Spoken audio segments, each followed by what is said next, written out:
Sveicināti! Šajā nelielajā mācību video aplūkosim, kā veidot lapas saturu, administrēt saturu, kā pievienot izvēltni, turpmāk saukšu par menu. Un tātad, lai vispār kaut ko darītu, jums pirmais, kas ir jādara, ir jāiet sistēmā. Lai to izdarītu, ir jāievada domēnu vārds, tad sekos šķērsvītra, vp, domazīme, login.php. Jāievada lietotāja vārds un parole, kas tika nosūtīta uz jūsu e-pastu. Pieslēgties. Tiklīdz mēs pieslēgsimies, mēs redzam administrācijas paneli, kur tad arī visas darbības notiek. Blakus logā ērtākai izmaiņu aplūkošanai mēs varam atvērt mājaslapu tādu, kā to redz parasti lietotāji.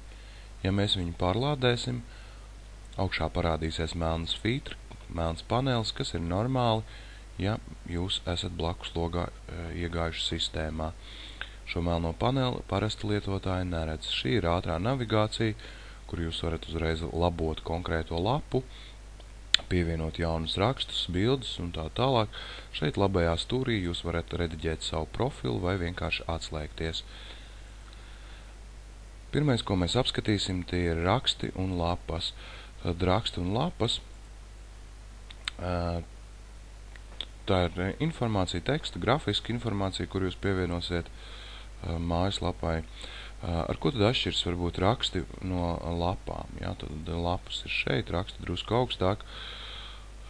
Dotajā brīdī mēs redzam sarakstu ar iepriekš radītām demo lapām, vai redzam demo sarakstu ar rakstiem.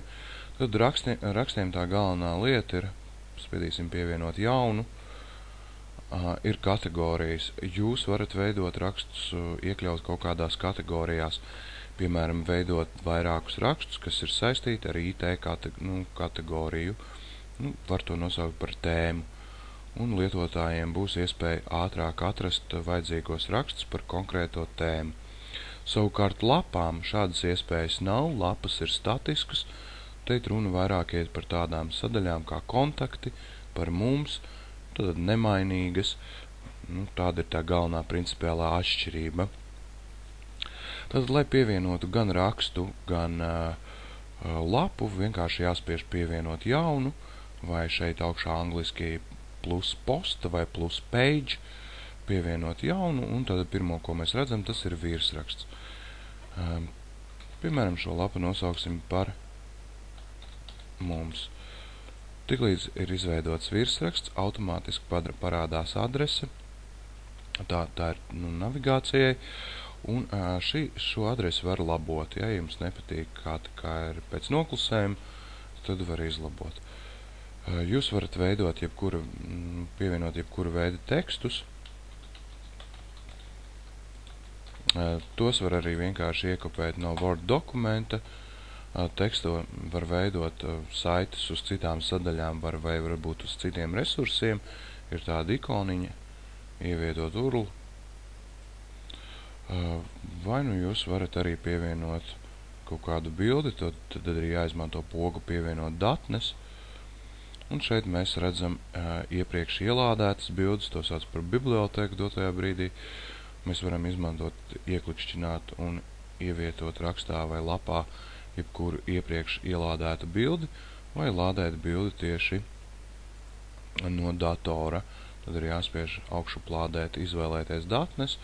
Iepriekš jums mapītē var būt sagatavotas bildes, un jūs varat ieklikšķināt un atvērt jebkuru bildi, vai arī ir tāda lieliska iespēja izcelt visas bildes, vai ar peles palīdzību, vai Ctrl+A, un vienkārši pārvilkt. Un automātiski ielādēsies bildes, veidojot galeriju, kur ir vairākas, varbūt pat vairākas 10 bildes. Tad, šī ir ļoti ērta funkcija, nevajag katru bildi atsevišķi, var ielādēt uzreiz. Atvērt. Drusku par pašu bilžu iestādījumu. Ja? Tad katrai bildē ir adrese, kur nākotnē var kaut kur izmantot. Ir virsraksts arī. Ja? Tad, piemēram, ņemsim šo te jūsu banerīti. Manā gadījumā viņš saucās baneru, bet jūs varat izveidot jebkuru citu uzrakstu bildē. Šie virsraksti ļoti svarīgi ir priekš Google meklētāji. Tad aizpildīt var arī šos. Nav obligāti, bet var aizpildīt. Tad papildus informācija parādīsies tieši uz bildes, tas var būt kaut kāds apraksts, bildi var samazināt, ja vajadz arī labot viņu un ielikt tieši rakstā. Tiklīdz jūs ieliksiet rakstā, jūs viņu varat pozicionēt, nolikt pa vidu, uzklikšķinot uz bildes, to var labot. Ir dažādas funkcijas, mainīt arī izmērs un tā tālāk, bet par to laika gaitā. Labajā pusē mēs redzam to, ka mēs rakstu varam publicēt uzreiz, bet varam arī labot, iestādīt laiku, kad viņam publicēties. Varam to atstāt kā melnrakstu, dažādas citas iespējas. Ja vienkārši spiedīsiet publicēt, tad pēc noklusējuma viņš automātiski publicējas. Raksti publicēsies starta lapā, ja būs izvietota funkcija, pēdējie jaunumi, piemēram, savukārt lapas, tās automātiski nepublicējas, viņas būs, bet viņas netiek atspoguļotas starta lapā. Šeit jūs varat pievienot tagus, tagu tā saucamās mirkļu birkas, hashtag, kas aktīvi tiek izmantot arī Facebookā. Es tos nosauktu par atslēgas vārdiem. Atslēgas vārdi, tas ir arī tāds kopums jūsu mājaslapā, pēc kuriem nākotnē lietotāji varēs šķirot dažādu informāciju un tā tālāk. Šeit jūs varat norādīt, vai šī ir video lapa, ja vairāk video, audio vai kaut kas savādāks, bet šeit var nemainīt un atstāt pēc noklusējuma. Drusku zemāk jūs varat iestādīt konkrētai lapai fona krāsu, vai arī šeit pozicionēt, kā izskatīsies lapa. Ja jūs piespiedīsiet, piemēram, šo, tad lapai nebūs sāna mals, vai sāna mala labajā pusē, sāna mala kreisajā pusē. Un tad var šeit arī var pievienot iepriekš radītas bilžu mainīgos slaiderus. Tad šeit obligāti ir Future Image, šī lieta ir obligāti. Tā ir mazā bildīte, kas parasti rādās priekšrakstā.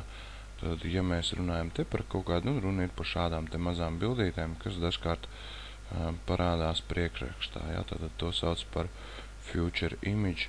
Tad šo vajadzētu vienmēr veidojot rakstus ielikt. Kas tad vēl šeit? Šeit ir tādi logi, kas ir paredzēti Google meklētājiem, ja, tad tas ir title nosaukums, atslēgas vārdi, mazais apraksts, bet ja jūs šos logus neaizpildīsiet, tad principā tiks ņemts šis saturs, kas būs šeit ierakstīts. Lūk, tas būtu par lapas veidošanu, īstenībā ļoti vienkārši. Eksperimentējiet, neaizmirstiet par kategorijām, pievienojiet hashtagus, ja gribat, lai Google labi indeksē. Izrakstīņš varbūt piemirst, tas ir mazais izrakstīņš, tas ir kaut kas arī, tā kā jūsu gadījumā, jūsu mapā tāds priekšstats mazais, bet ja jūs šo izrakstīņu neaizpildīsiet, tad automātiski tiks ņemts no pašas augšas sākuma teksts. Tālāk spiežam publicēt. Un varam uzreiz apskatīt, vai pāriet un uzreiz pievienot jaunu lapu rakstu dotajā brīdī. Kas attiecas par lapām, ja pievienot jaunu lapu, varbūt tās tad teikt arī mēs paņemsim kādu informāciju no jūsu lapas, piemēram, pakalpojumi, interneta pieslēgums, copy, paste. Un šo saturu varam paņemt, ja. Dažkārt viņš var nokopēt kaut kādus saites uzreiz, bet ja negribat kaut kādu veco informāciju, kas jums teikt ir jau iepriekš ar copy paste, tad būtu vislabāk izmantot bloknotu, no sākuma iekopēt informāciju bloknotā, tad vēlreiz nokopēt un ielikt saturā, un tad viss liekais pazūd. Viss ir tīrs un skaists. Šis ir vizuālais redaktors, var arī kodus likt iekšā, ja, vai izmantot šo, bet parasti jau vizuāli, tad vienkāršam cilvēkam tā ir daudz vienkāršāk. Ko vēl var darīt? Var pavisam vienkārši ievietot video jebkurā rakstā. Mēs ejam uz YouTube vai Vimeo vai citu servisu, kopējam šo augšējo saiti, pavisam vienkārši, vai arī šo saiti, kas ir kopīgot. Tad visvienkāršākais šo te augšējo, un mājaslapā vienkārši ievietojiet, tiklīdz nospiedīsiet Enter, lūk, parādās video, tad nav nekas sarežģīts. Nu, vienīgais, ko var darīt šajos teksta iestādījumos, nu, tas ir drusku kaut ko saprotam no koda, citreiz var likt video kodu, katram video ir īpašs kods, un šajā kodā jau var izmainīt ekrāna lielums, nu, kā tad atspoguļosies, nu, tas jau vajadzīgs, nākotnē parādīšu. Jebko var nospiest, izceļot un delete, pavisam vienkārši. Kas tad vēl ir lapām, bet nav rakstiem? Tad lapām var veidot hierarhiju. Tas būs adresē attēlots. Hierarhija tas nozīmē, ka, piemēram, sadaļā kontakti jūs varat veidot apakšsadaļu, kas sauksies mūsu komanda, un tad adresē, piemēram, tas atspoguļosies, kā piemēru, es te rakstu kontakt komanda. Tad šī ir hierarhija, un, lai to veidotu, tad jebkurai lapai var norādīt mātes lapu, nu, iepriekš radīto. Šeit mēs redzam sarakstu ar iepriekš radītām lapām, un tad var norādīt šo te mātes lapu. Nu, ko tas dod? Tas varbūt arī dod ātrāku navigāciju, un Google meklētājiem patīk šādas te skaistas struktūras ar apakšlapām. Nu, tad arī vienkārši publicēt. Interneta pieslēgums saucas mūsu lapa, mēs viņu varam apskatīt, kaut kas nepatīk, pievienot. Arī laika gaitā, ja šie teksti ir pārāk sīki, ja šo šriftu var izmainīt iestādījumos, kā jums tīk, bet to es parādīšu nākamajā video rullītī. Kā tad pievienot šo te menu? Pavisam vienkārši. Mēs dodamies uz administrācijas paneli, tad to var šeit, darba galds, ja? Un dizains un menu. Lūk, jau mēs redzam iepriekš radītas pogas. Lūk, šīs te divas. Un šeit mēs redzam visas lapas, kas mums ir. Varam pastīties pilnībā visus, un vajadzības gadījumā varam atrast vajadzīgo lapu. Nu, mēs esam radījuši lapu, kas saucas interneta pieslēgums. Mēs viņu vienkārši ieķiksējam un attam viņu. Viss ļoti vienkārši. Pēc saglabāšanas automātiski parādās šī te poga. Pārlādējam lapu. Nu, lūk, interneta pieslēgums. Ko mēs varam darīt? Pieturot pels kreiso pogu, mēs varam novietot šo izvēlni pogu, nu, kaut kā apakšējā līmenī, ja, piemēram, šeit. Un varam veidot vairākus, pat 3 vai 4 līmeņus. Tad šeit var eksperimentēt līdz nebēdu. Pastīsimies, kas mums ir sanācis. Varbūt uztaisīsim 3 līmeņus. Save. Pārlādējam lapu, F5 vai vienkārši Home, redzam, un ka ir vairāki līmeņi.